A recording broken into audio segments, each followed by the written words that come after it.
Muhammadan.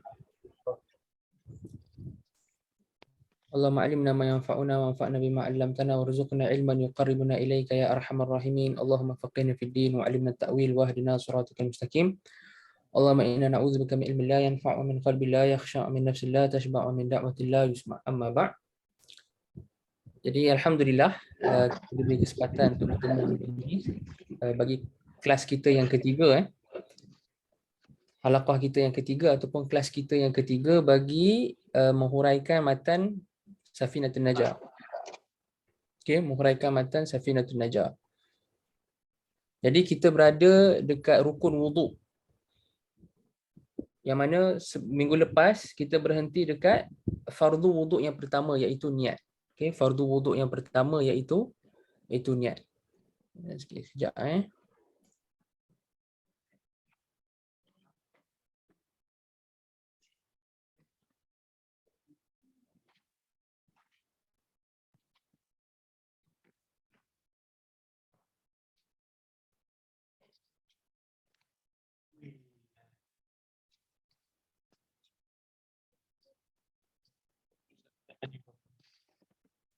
Okey.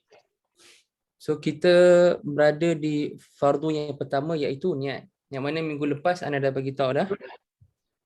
Bila kita nak berwuduk, niat apa? Kita niat nawaitul wuduk ataupun sahaja aku berwuduk. Itu cara yang paling senang Nawaitul wuduk ataupun sahaja aku berwuduk. Okey. Dan bila kita niat wuduk ini, kita niat wuduk ketika kita dah mula nak ambil wuduk, bila kita dah nak sampaikan air dekat muka. Waktu tu kita mula niat. Okey, waktu tu kita mulakan niat. Dan Ana pun dah terangkan dekat antum semua tentang niat kan. Bila kita nak kena niat, apa maksud niat kan. Beza di antara niat dan azam.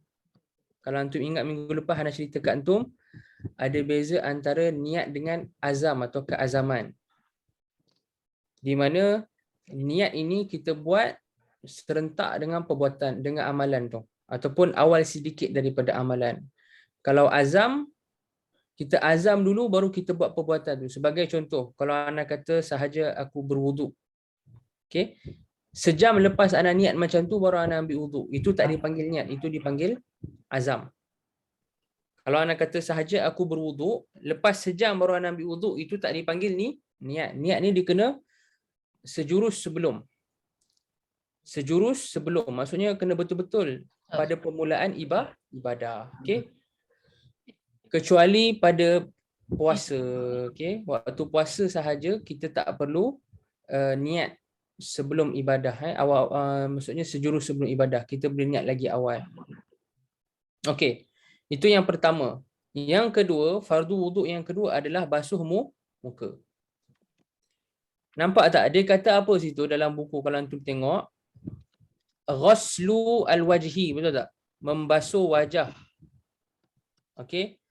Bila kata ghaslu, membasuh, maksudnya antum kena guna air yang banyak sehingga air itu menitik daripada muka antum.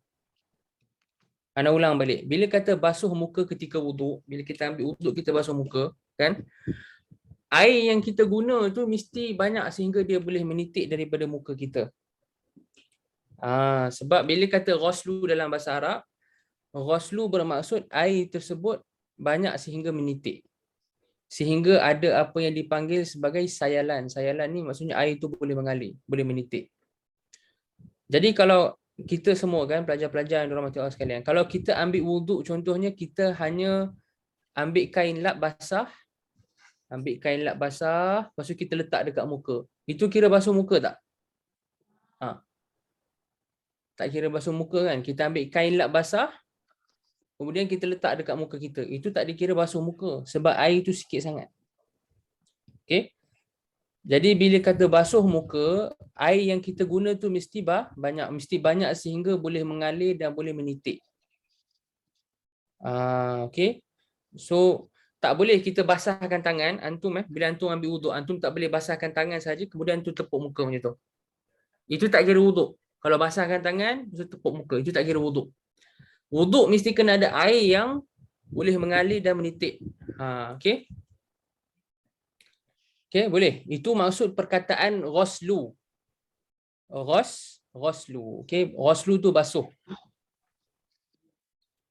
Okey. Ketiga, lepas kita dah basuh muka, okey, basuh muka tu mana sampai ke mana? Ulama kata, antum tengok antum nampak skrin kan? Ulama kata basuh muka ni daripada sini, tempat biasanya tumbuh anak rambut ni sampai ke dagu. Okey? Biasanya tempat tumbuh anak rambut sampai ke dagu. Tempat biasa tumbuh anak rambut sampai ke dagu. Dan kalau lebar dia daripada telinga ke telinga. Telinga ke telinga. Sekali lagi panjang dia daripada tempat biasa tumbuh rambut sampai ke janggut. Sampai ke dagu silap. Dagu. Okey? Lebar dia daripada telinga ke telinga. Itu semua wajah. Itu semua wajah, maka kena basuh. Okey? Kena basuh. Kalau ada bulu dekat muka, ada bulu mata, ada kening, ada janggut, ada misai, macam mana nak buat? Okey. Dengar ini anda bagi kaedah dekat antum semua. Antum kalau boleh tulis ni tulis. Ni penting sangat anda bagi kaedah.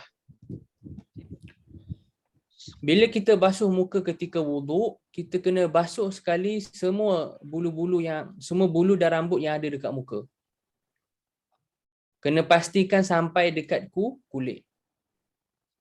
Semua. Semua bulu yang ada dekat muka, bulu kening, bulu mata, apa-apa saja, misai.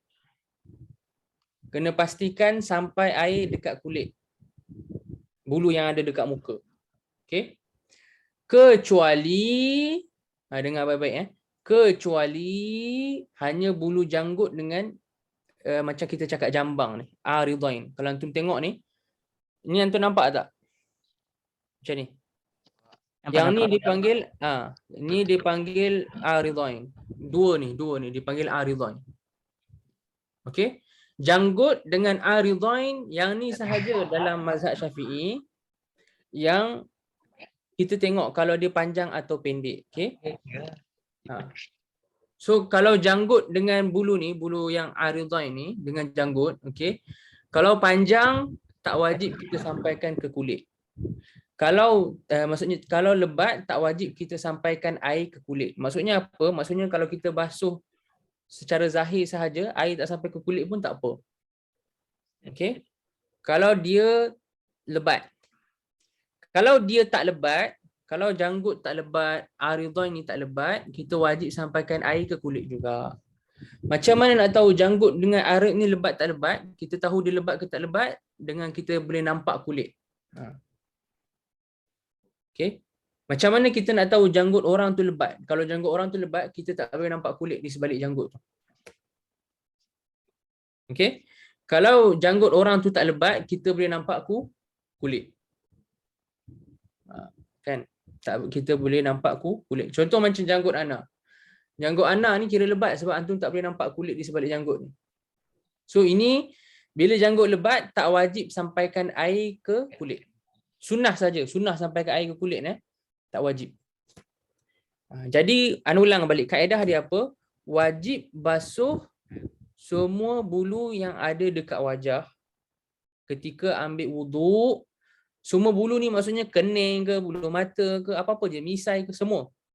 Sideburn, kalau siapa ada sideburn kan, sideburn ke semua kecuali bulu janggut dengan aridain ni. Macam bulu rahang ni, dekat rahang kita. Dua tu je.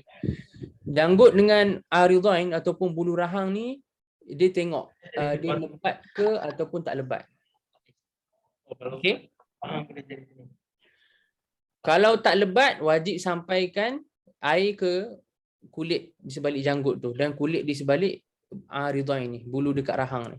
Okey. Kalau tak lebat, tak wajib. Tetapi sunat sampaikan air ke kulit di sebalik janggut dan kulit di sebalik aridain. Okey, bulu yang dekat rahang. Okey. Faham tak? Boleh tak? Faham. Okey. Okey, bagus. Kemudian ghuslul yadain ma'al ghuslul yadain ma'al mirfaqain. Yang ni silap dekat buku yang anda punya kat skrin ni. Ghuslul yadaini ma'al mirfaqain. Basuh tangan sampai ke siku. Siku basuh tak siku? Jawapan dia siku pun kena basuh. Siku ni kalau anda nampak skrin kan, basuhkan juga siku. Siku pun kena basuh. Okey, siku pun kena basuh. So basuh tangan sampai ke siku. Siku pun termasuk. Okey, siku pun termasuk. Sama macam tadi, air pun kena banyak sehingga mengalir dan menitik. Sebab tu dia kata ghuslu. Dalam bahasa Arab, ghuslu ni maksudnya basuh dengan air sampai menitik ataupun boleh mengalir. Okey. Itu tangan.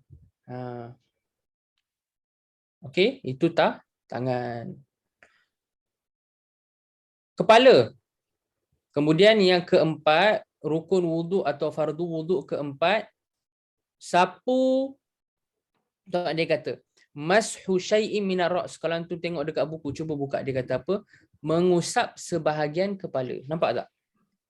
Nampak. Mengusap sebahagian kepala. Maksudnya apa? Maksudnya ketika wuduk, yang wajib antum hanya perlu usap sikit sahaja rambut. Sikit je kepala. Hatta kalau antum ambil satu helai rambut pun antum sapu, itu dah kira wuduk dah sah wuduk. Okey, sekarang anak-anak antum fokus Ini anak-anak pelajar-pelajar semua. Anak-anak pelajar-pelajar semua tengok buka mata.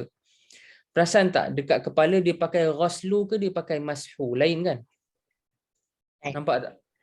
Dia pakai mashu, dia tak pakai ghuslu. Apa beza mashu dengan ghuslu?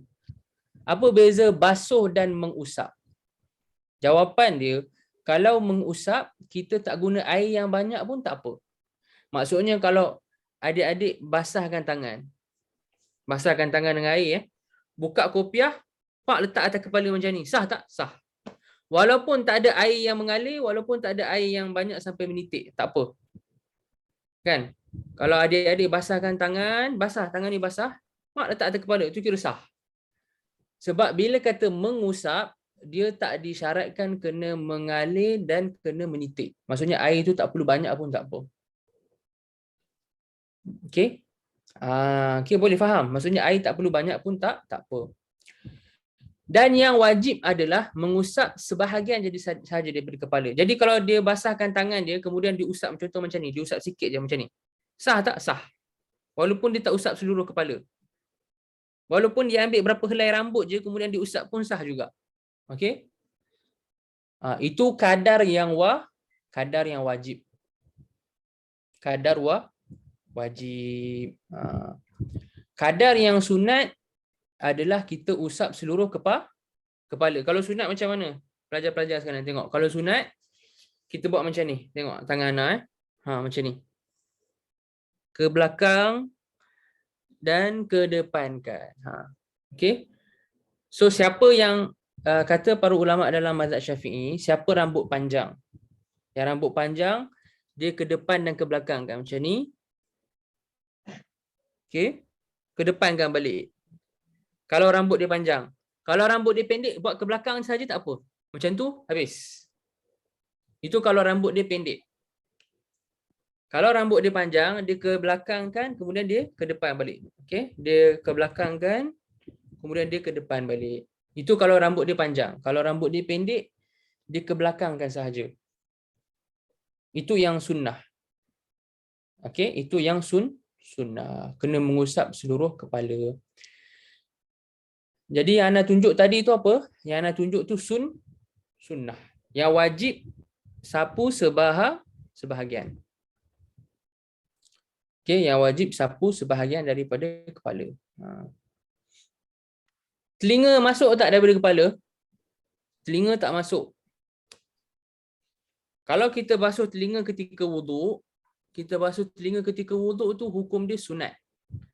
Boleh pelajar-pelajar sekalian basuh telinga ketika wuduk ni sunat. Okey. Dan dengan air yang baru. Maksudnya kalau antum basuh kepala, antum sapu contoh, antum sapu kepala antum semua, dah habis, antum nak sapu, nak basuh telinga, antum ambil air baru. Ambil air baru, telinga pula. Okey? Itu dalam mazhab Asy-Syafi'i. Mazhab kita lah, mazhab Imam Asy-Syafi'i. Okey. So sapu sebahagian daripada kepala. Kalau botak macam mana? Kalau botak sapu je lah atas kepala. Okey. Siapa yang botak dia sapu saja ke atas kepala dia, tak apa kalau tak ada rambut. Kalau dia ada rambut, dia sapu atas rambut dia ni, sah tak? Sapu atas rambut tak kena kulit kepala pun. Sah. Sah. Sah Sah. Walaupun tak sampai kulit kepala, sah. Okey. Hatta kalau dia sapu rambut je, okey, dia wuduk, dia sapu rambut, kemudian dia pergi kedai, dia pergi potong botak. Kena ambil wuduk balik tak? Tak payah. Dengar tak? Tak payah ambil wuduk balik. Kalau dia potong, kalau dia ambil wuduk, dia sapu rambut dia, dia letak air kat rambut dia sikit, kemudian dia pergi kedai, dia potong rambut botak. Kena ambil wuduk balik tak? Tak payah. Tak payah. Okey, sebab rambut ni dianggap macam kepala dah, hukum dia sama. Okey. So itu nombor 4, rukun nombor 4. Nombor 5, membasuh kedua kaki. Nampak? Okey. Kaki dia pakai mashu ke ghuslu? Dia pakai ghuslu balik, nampak? Maksudnya kaki kena pakai air yang banyak sikit sampai mengalir dengan menitik. Basuh kedua kaki sampai ke buku lali. Buku lali basuh tak? Buku lali pun basuh. Buku lali pun basuh. Sama macam siku tadi. Sampai ke siku, siku pun kena basuh. Okey? So, membasuh kaki dengan air sampai ke buku lali. Dan buku lali pun kena basuh. Okey, dengan air yang menitik ataupun mengalir banyak. Tak boleh setakat kita basahkan tangan, kita letak kat kaki. Tak cukup. Okey, dia kena basuh. Nombor 6, tertib. Tertib. Tertib ni maksudnya apa? Ni pelajar-pelajar fokus dengar. Kalau kita ambil tangan dulu, kita wuduk, kita basuh tangan dulu, kemudian baru kita basuh muka. Sah tak? Tak sah. Okey. Kalau kita basuh tangan dulu, kemudian baru kita basuh muka. Sah tak wuduk? Tak sah. Sebab kena ikut tertib. Kalau kita basuh muka, lepas tu kita basuh tangan, kemudian kita basuh kaki terus, kita tak sapu kepala. Sah tak wuduk tu? Tak sah. Okey, wuduk jadi tak sah. Kan? Kena ikut tertib. Ana bagi contoh Ana bagi contoh, adik-adik kena cuba dengar fokus. Pelajar-pelajar cuba dengar fokus Dia ambil wuduk. Dengar ni, dia ambil wuduk, dia tak basuh muka. Dia basuh tangan, dia sapu kepala, dia basuh kaki. Dia nak kena ulang balik tak wuduk dia? Soalan untuk adik-adik, pelajar-pelajar sekalian. Tak.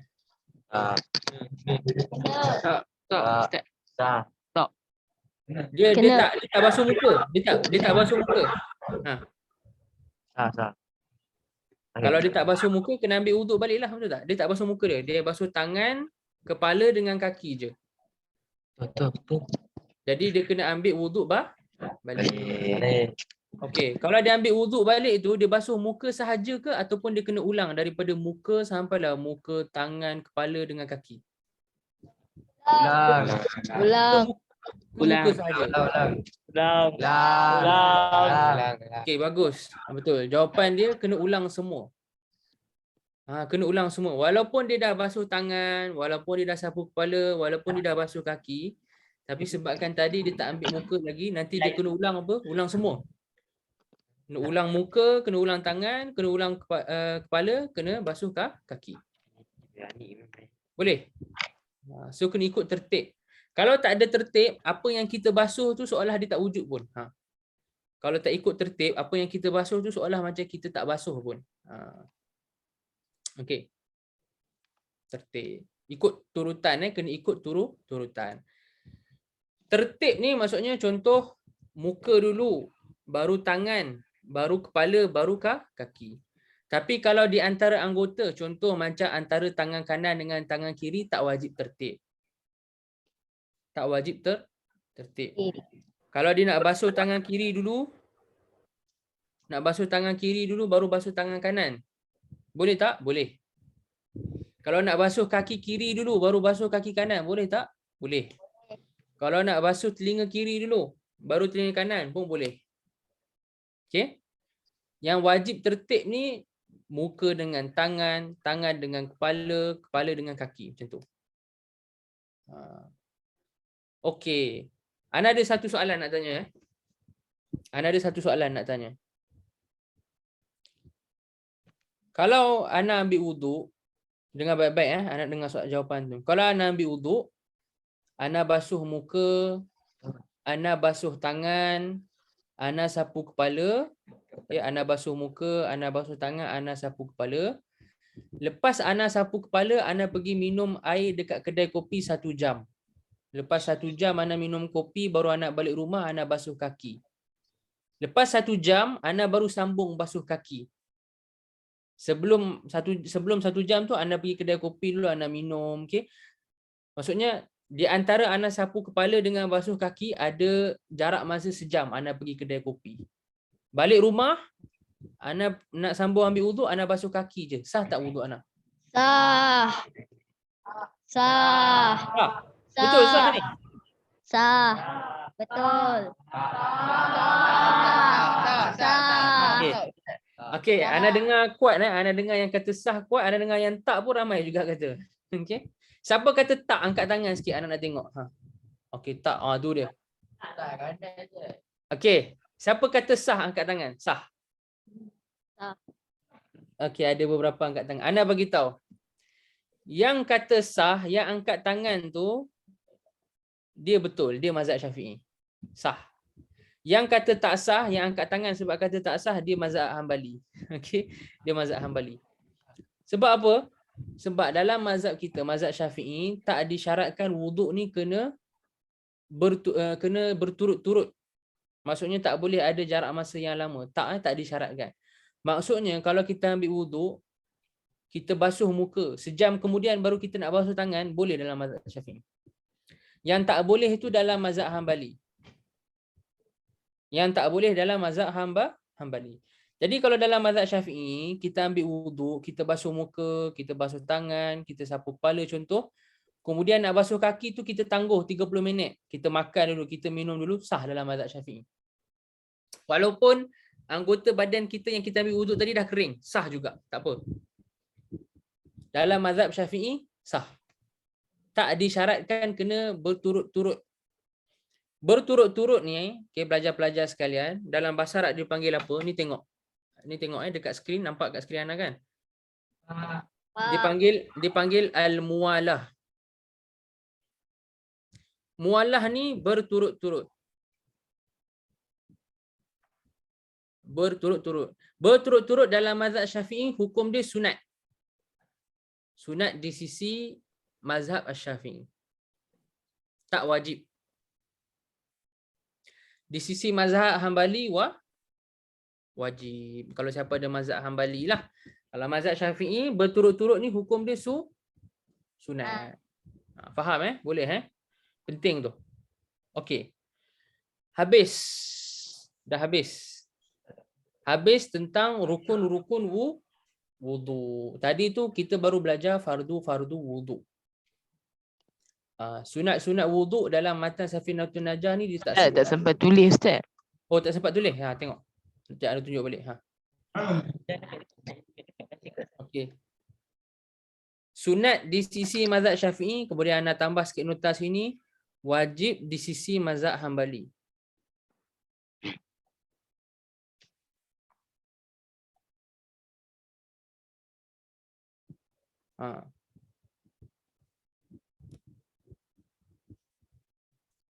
Al-muwalah.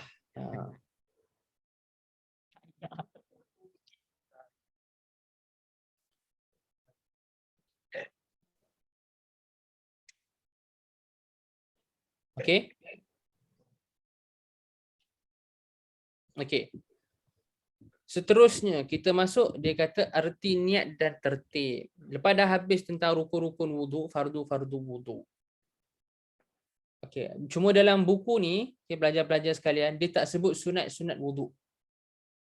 Tak sebut sunat-sunat wuduk. Sunat-sunat wuduk ni banyak sebenarnya. Ada sampai 50 ataupun 60. Kan? Okey. Ana sebut sikit sunat-sunat wuduk. Antaranya sunat ketika berwuduk ni kita sebut bismillah. Nak wuduk kita sebut niat kan, sahaja aku berwuduk. Lepas tu kita sebut bismillah. Bismillah ni hukum dia apa? Sunat. Tak wajib dalam mazhab Syafi'i sebut bismillah, tak wajib. Okey. Begitu juga antara sunat berwuduk, sebelum berwuduk kita bersugi, bersiwak pun sunat. Begitu juga sebelum kita nak mula berwuduk, kita basuh tangan, basuh pergelangan tangan 3 kali. Itu pun sunat. Basuh pergelangan tangan 3 kali. Kita basuh pergelangan tangan macam ni kan. Basuh. Ini hukum dia sunat. Sama juga kita berkumur dengan kita masukkan air dalam hidung. Kumur-kumur dengan masukkan air dalam hidung tu hukum dia apa? Sunat. Masukkan air dalam mulut kita nak kumur, itu dipanggil apa? Itu dipanggil al-madmadah. Masukkan air dalam mulut, bukan nak kumur. Dan bila wuduk tu, sunat wuduk, itu dipanggil al-madmadah. Masukkan air dalam hidung, itu dipanggil al-istinsyaq. Al-istinsyaq. Okey, al-istinsyaq. Al-madmadah, masukkan air dalam mulut. Kumur-kumur-kumur, buang. Okey. Al-istinsyaq, masukkan air dalam hidung. Kemudian kita buang air dalam hidung tu. Okey, kita buang air dalam hidung tu. Buang air dalam hidung dipanggil al-istinsar. Istilah dia. Okey. Biasanya pelajar-pelajar bila kumur dengan masukkan air dalam hidung macam mana? Mesti macam ni kan? Buat tangan macam ni. Antum tengok kat skrin. Buat tangan macam ni. Kan? Dah buat tangan macam ni, ambil air masuk mulut. Buang 1. Ambil air masuk dalam mulut, buang 2. Masuk mulut, buang 3. Lepas tu ambil air lagi masukkan dalam hidung. Buang. Kan? Masuk air dalam hidung kedua, buang. Lepas tu buang ketiga. Macam tu kan buat, betul tak? Biasanya antum buat macam tu ke? Ke antum ada buat cara lain? Itu cara yang kita biasa nampak lah. 3 kali untuk mulut. 1 masuk mulut. Okay, 2 masuk mulut. 3 masuk mulut. 3 kali lagi untuk hidung. Okay. Dan ada dekat sana cara adik-adik boleh gabungkan. Jadi 3 kali sahaja. Maksudnya 1 kali untuk hidung dan mulut. Contohnya macam mana adik-adik semua tengok. Pelajar-pelajar tengok. Contohnya saya ambil tangan. Ana ambil tangan macam ni. Tangan Ana macam ni. Ana ambil air. Air yang kat sini Ana masukkan dalam mulut. Ana buang. Baki air yang ada kat tangan ni Ana masuk dalam hidung. So berapa kali Ana ambil air? 3 kali je. So kita ambil air pertama, first. Sikit masuk mulut. Buang. Sikit lagi masuk hidung. Kemudian buat lagi 2 kali. Itu cara kita gabungkan. Itu cara kita gabungkan. Dipanggil al-wasl ataupun al-jama'. Menyambungkan al-jama' ataupun al-wasl. Cara tadi tu paling afdal dalam mazhab Syafi'i. Okey, paling afdal. Maksudnya dengan tangan yang sama kita ambil air tadi, kita kumur dan kita masukkan dalam hidung. Itu cara paling afdal. Okey.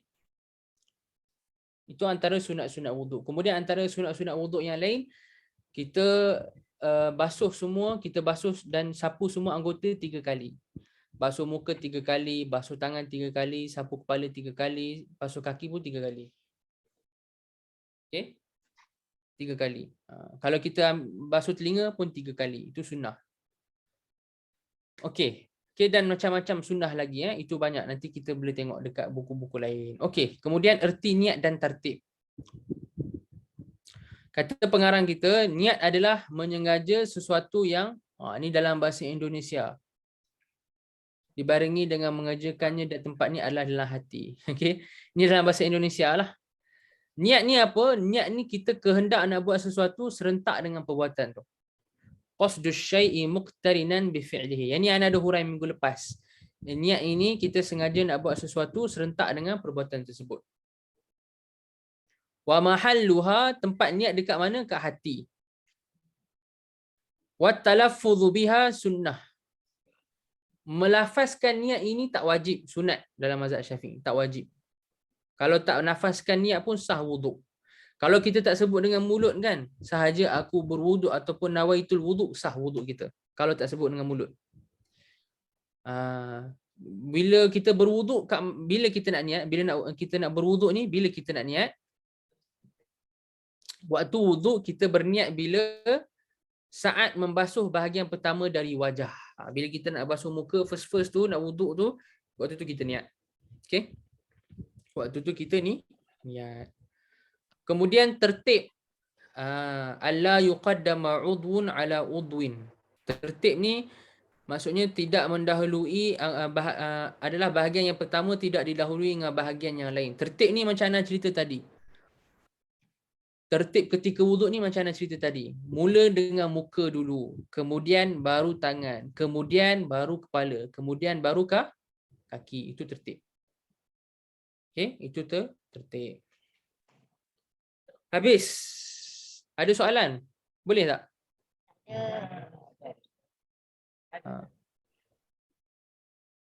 Okey, lepas tu kita nak masuk sikit dekat hukum air. Okey. Kita nak belajar tentang air sikit, pelajar-pelajar sekalian, tentang air. Jadi kata pengarang kita, air al-ma'u qalilun wa kathir. Air ada sikit dengan air ada sikit dan banyak. Bila dalam fiqh, bila kita belajar fiqh kan pelajar-pelajar sekalian, air ada dua jenis, banyak dan sikit. Okey, air ada air yang banyak dengan air yang sikit. Tengok. Banyak dengan sikit. Dalam mazhab kita Asy-Syafi'i, bila kata air tu banyak, maksudnya dia dua qullah ke atas. Dua qullah ke atas ni macam mana? Adik-adik nak tahu atau pelajar-pelajar nak tahu? Dua qullah ke atas ni lebih kurang 200 liter ke atas, lebih kurang.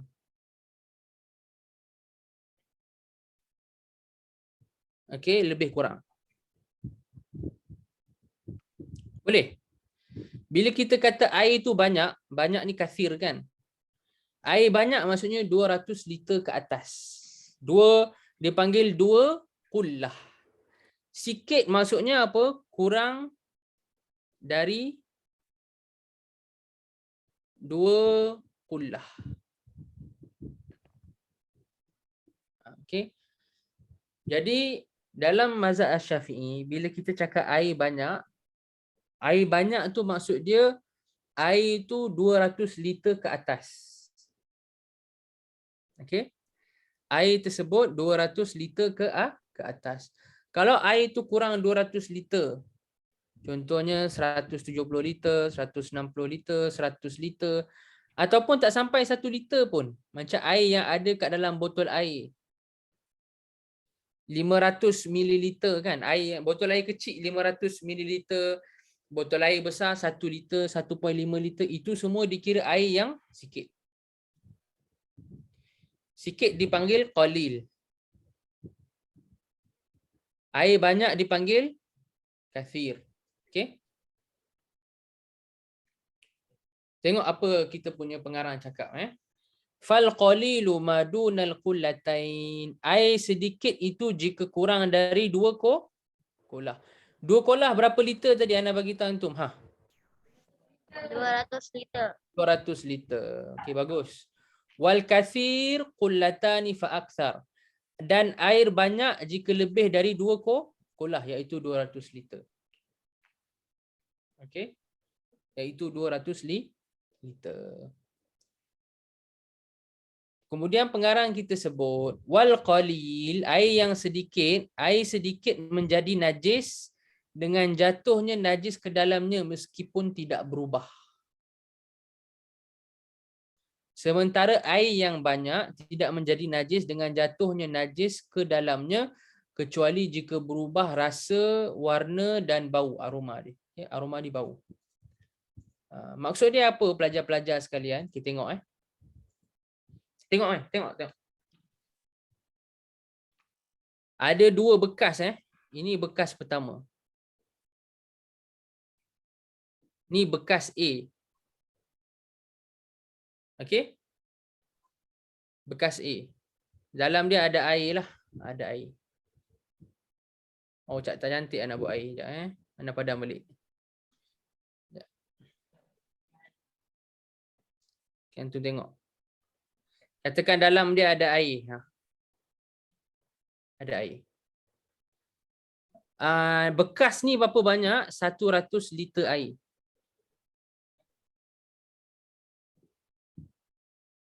Kemudian jatuh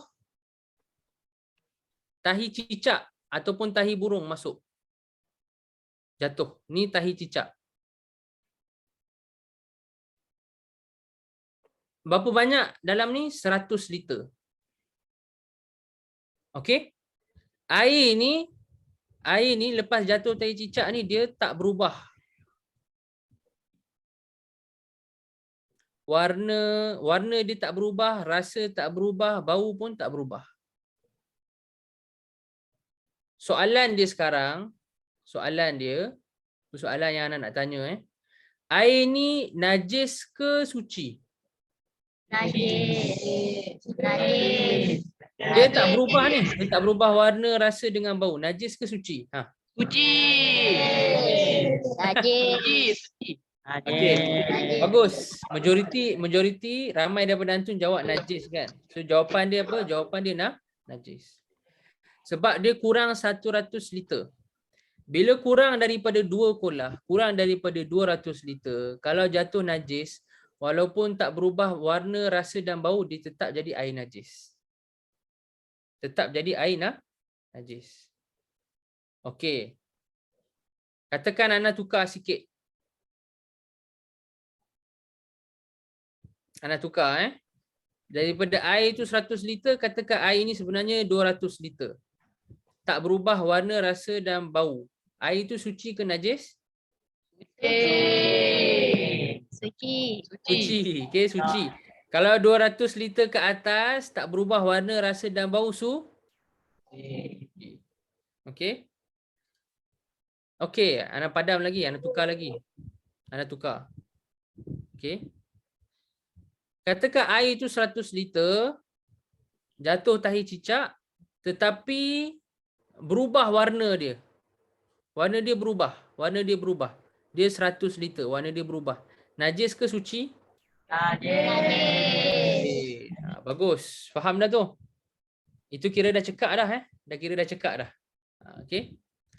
Kiranya antum dah faham macam mana kalau dia banyak atau sedikit. Itu yang pengarang nak bagi tahu. Okey.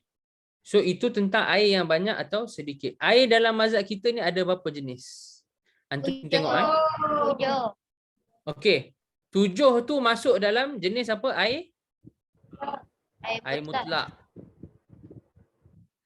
Mutlak ni air yang suci dan menyucikan. Bagus. Ada berapa jenis air mutlak? Ada tu? 7. Okey. Kemudian kita ada air yang suci tidak menyucikan. Apa contoh dia?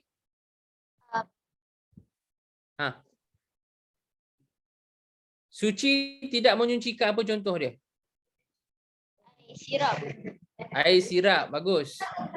Contoh dia air sirap. Betul lah tu, air sirap. Selain daripada tu, air teh, air kopi, itu semua suci dan tapi tak menyucikan. Termasuk juga dekat suci dan tak menyucikan ni, air mustakmal. Air mustakmal ni air mutlak ke ataupun air tak mutlak? Dia tak mutlak. Apa dia air mustakmal ni? Air yang dibiarkan di tempat yang panas. Itu bukan, itu air musyammas. Itu dipanggil air musyammas, air yang dibiarkan tempat panas kena matahari tu. Air Siapa tahu? untuk bersuci. Air mutlak, air yang kita dah guna Untuk bersuci. untuk bersuci yang wajib. Kita dah guna untuk bersuci yang wajib. Bersuci yang wajib ni maksudnya apa? Maksudnya basuhan wuduk pertama. Sebab wuduk, okay, adik-adik dengan pelajar-pelajar ingat balik. Wuduk ni yang wajib kita basuh sekali.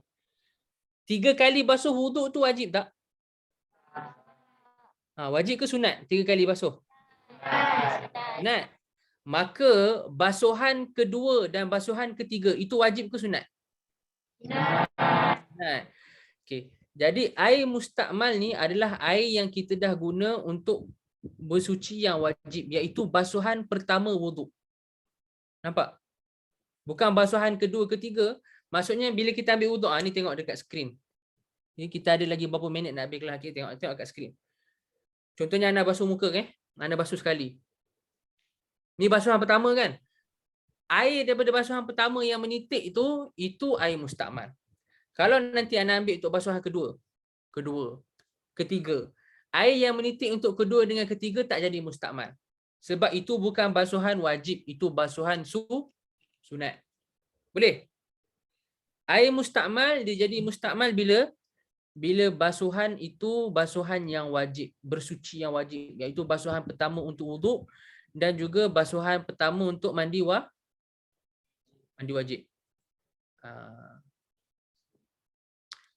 Okey. Jadi kalau kawan kita ambil wuduk, ada air yang menitik kan daripada anggota wuduk dia tu untuk basuhan pertama contoh, kita tak boleh kumpul air tu kita nak wuduk pula, tak boleh. Itu air mustakmal. Okey. Tapi kalau air basuhan kedua dengan ketiga, boleh tak dia nak kumpul untuk wuduk lepas tu? Boleh. Sebab itu bukan mustakmal. Air musyammas air apa? Air yang kena dibiarkan di tempat yang panas. Okey, bagus.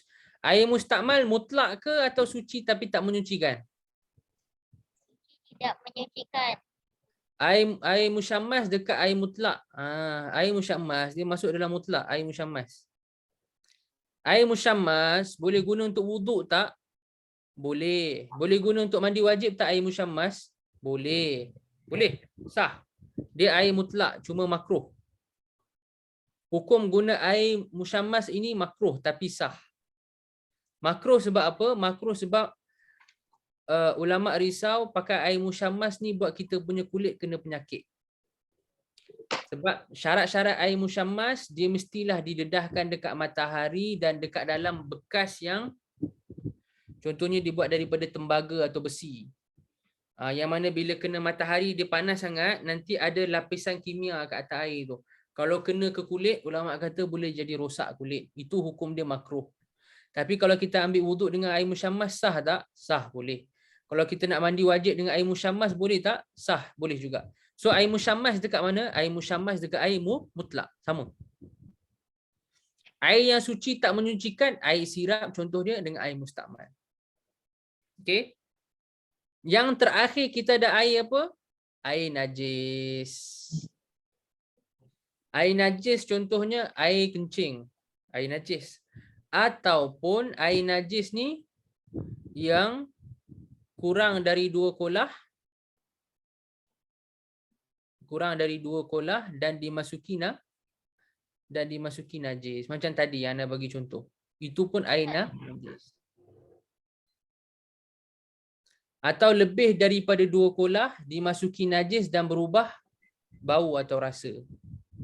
Jadi air ada berapa jenis semua? Air ada 3. Air yang suci dan menyucikan. Air yang suci tetapi tak menyucikan. Dan yang ketiga air najis atau mutanajis. Ni soalan terakhir yang anak nak tanya. Siapa boleh bagi tahu anak apa beza najis dengan mutanajis? Tu ada angkat tangan tu.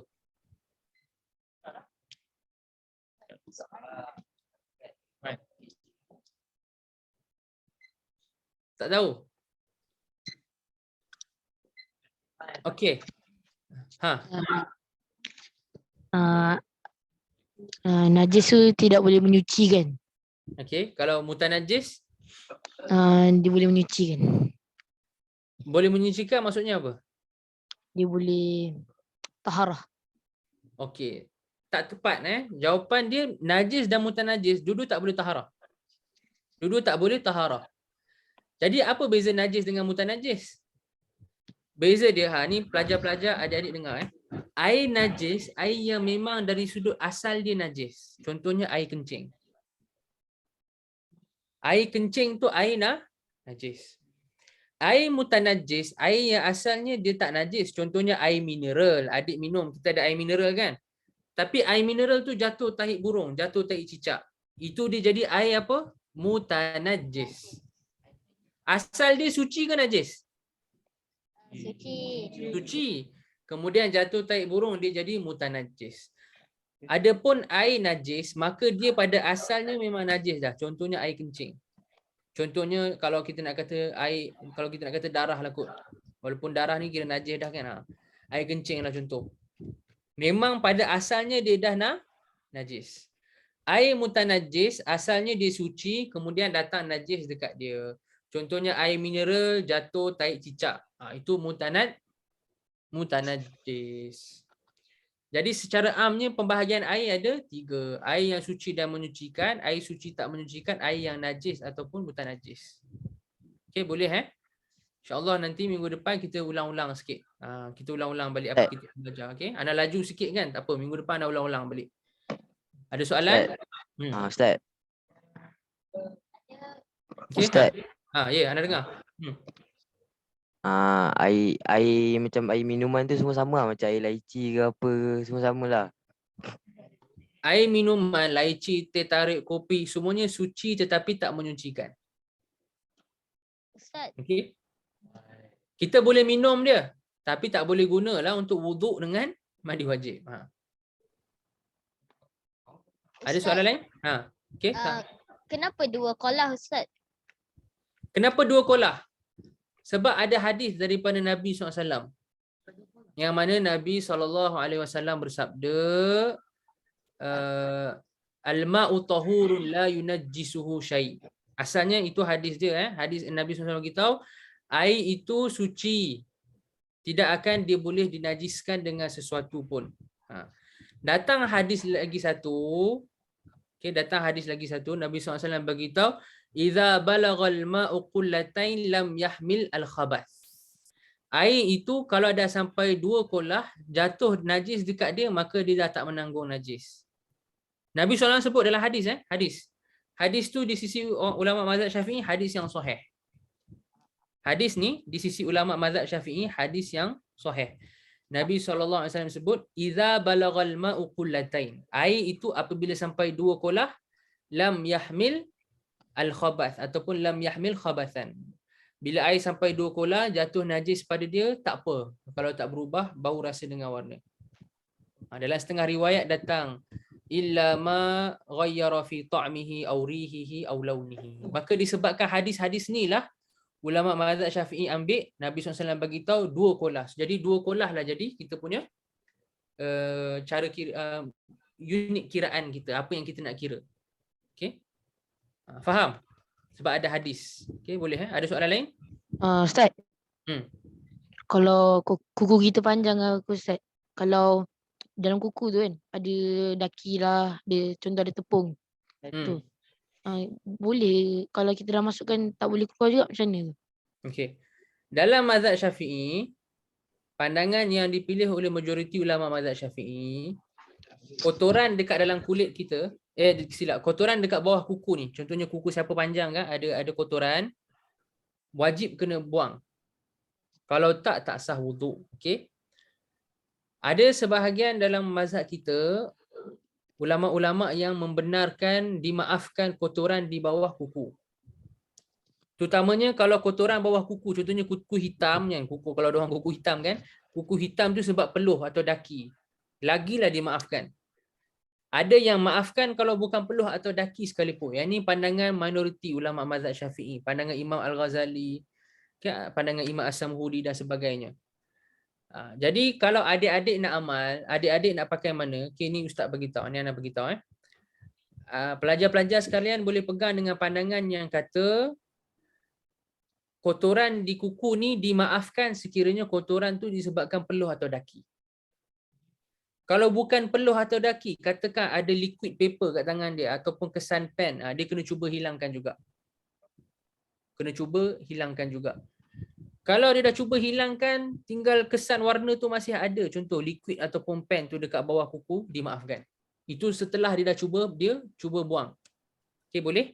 Tapi hukum asal dia dalam mazhab Syafi'i yang muktamad dia, kotoran di bawah kuku ni kita kena hilangkan kalau boleh. Dan kalau adik-adik atau pelajar-pelajar nak ambil pandangan sekalipun, ambil pandangan ulama yang kata dimaafkan kotoran kalau itu disebabkan peluh atau daki sahaja. Selain daripada peluh atau daki, kalau ada kotoran dekat kuku, kena hilangkan, kena buang. Kena buang dan hilangkan seboleh mungkin. Kalau kita dah cuba seboleh mungkin pakai sabun, pakai apa, ada kesan juga, itu dimaafkan. Boleh? Okey, jelas sampai sini saja. Aqulu qauli hadza wa astaghfirullah li wa lakum. Yang baik itu daripada Allah, yang lemah tersilap cakap dari diri sendiri. Moga antum semua dapat manfaat. Jangan lupa ulang kaji pelajaran, okey? Okey Ustaz. Paling Terima kasih, penting ulang Ustaz. kaji pelajaran. Okey Ustaz. Subhanakallahumma wa bihamdik asyhadu an la ilaha illa anta astaghfiruka wa atubu ilaik. Wassallallahu ala sayyidina Muhammad wa ala alihi washabihi wasallam. Assalamualaikum warahmatullahi wabarakatuh.